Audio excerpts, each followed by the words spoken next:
2 years had passed since my divorce, and for the first time in a long while, my life was quiet. Not happy in a dramatic sense, not exciting, but peaceful.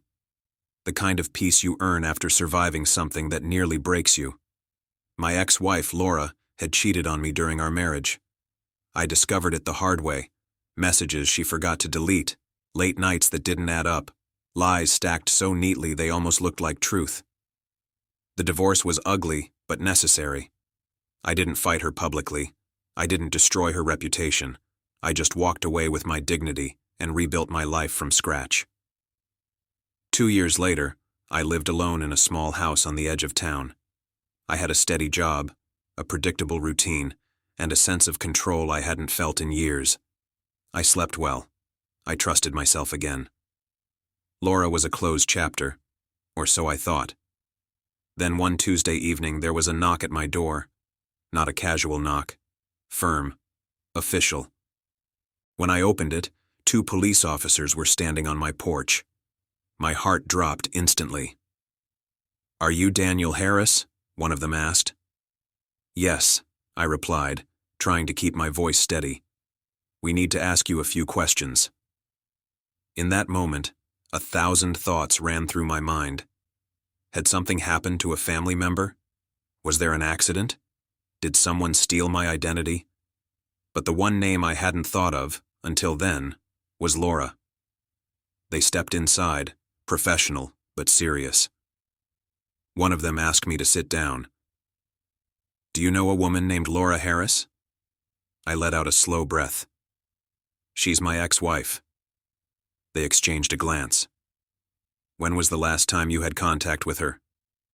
2 years ago, the day the divorce was finalized. They nodded, writing notes. Then one of them said the sentence that changed the air in the room. "She's accused you of harassment and financial coercion." I stared at him, stunned. "What?" "She claims that during your marriage and after the divorce, you manipulated her finances, threatened her, and forced her into certain decisions." For a moment, I couldn't even speak. I laughed, not because it was funny, but because it was absurd. "That's not possible," I said. "I haven't spoken to her. I don't even know where she lives." They didn't accuse me. They didn't raise their voices. But they listened carefully. I showed them everything.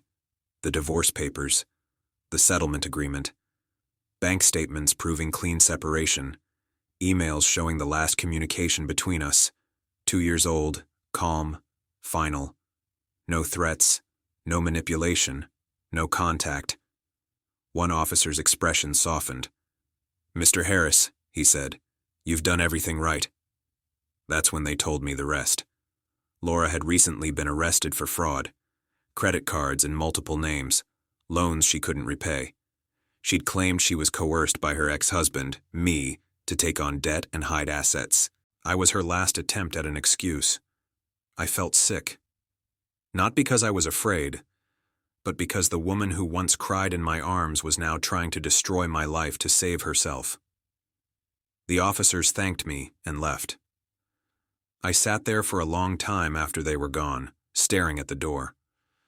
2 days later, I was contacted by a lawyer representing the state. They needed a formal statement. I gave it. Calmly. Factually. With documentation. Laura never contacted me directly. She didn't apologize. She didn't explain. She let the system handle it. Months passed. Then one afternoon, I received a letter. She had pleaded guilty. The letter wasn't from her. It was from the court, informing me that my cooperation had helped close the case. She received probation and mandatory restitution. Her reputation, career, and carefully constructed lies collapsed in a matter of weeks. I thought I'd feel satisfied. I didn't. I felt relieved. Relieved that the truth mattered. Relieved that silence and dignity hadn't made me weak. Relieved that walking away instead of retaliating had protected me. A week later, I saw her by accident at a grocery store. She looked smaller, older, tired in a way that sleep doesn't fix. She froze when she saw me. For a moment, neither of us moved. Then she walked over. "I didn't think you'd ever want to see me again," she said quietly. "I didn't," I replied honestly. She swallowed. "I didn't mean to drag you into it." "That's exactly what you did," I said. Not angry, just factual. She nodded. "I was desperate." "I know," I said. "But desperation doesn't justify destruction."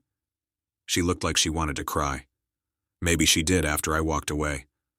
I didn't wait to see. That night, I realized something important.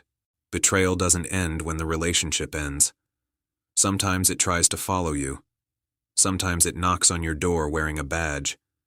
Sometimes it tests whether you truly moved on, or just buried the pain. I had moved on. Not because I forgot, but because I refused to live in the shadow of someone else's choices. 2 years after divorcing my unfaithful wife, the police showed up at my house.